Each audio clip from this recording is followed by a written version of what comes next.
Fire department, how can I help you? In 1 year, Is this a house, an apartment, or a business? they've answered Do you have a zone or location? nearly 700,000 calls. How old is he? They're the first responders. I'm sending the paramedics to help you now. Stay on the line and I'll tell you exactly what to do next, okay? When you dial 911, these men and women are the first voices you hear.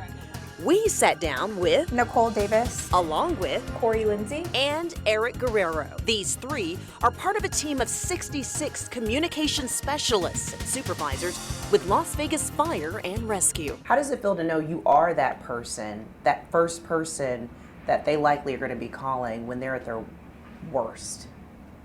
To me, it feels amazing. I'm the first responder. I'm the one that, the calm voice in the dark that helps them before the units get on scene. If he's crying, that means he's breathing, okay? Nicole, Corey, and Eric respond to calls for fire and medical emergencies throughout Clark County. Engine 19. They're also on the line when calls are routed to law enforcement agencies like Metro Police.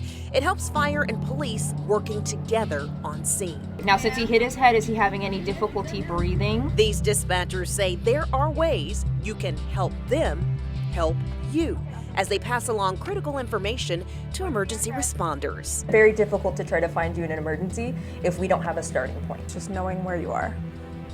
Location, location, location. Know where you are and how to tell people where. Location, right? That works for everything, apparently, right? We Know have your the questions building. we If you have to live in an ask. apartment, please know your building or letters. And when it comes to answering callers in crisis, dispatcher Eric Guerrero says there's one thing he always keeps in mind. Having some level of empathy for others.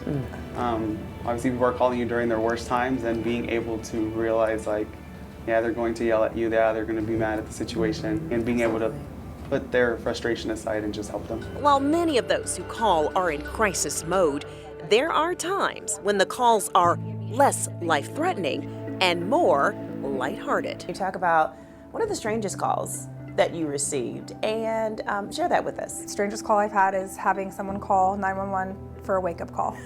To wake them up at 7 a.m. so they can remember to check out Oh of their hotel. goodness. Yes. And this has happened multiple times. Yes, I can say I think it's happened 3 times to be exact, yeah. And it doesn't stop there. We had Okay. a gentleman, he called and he said that there was a spider like burrowed in between his toes, and he just wanted us to come and remove the spider. I just told him, I was like, just roll up a magazine and hit it. There you go. I'll give you some practical Yeah. advice. Regardless of what happens on the call, Eric says We have a purpose. We are doing something. With every phone call you pick up, you're doing something for someone. ultimately, these dispatchers say when you need them, they're grateful they can be there to serve.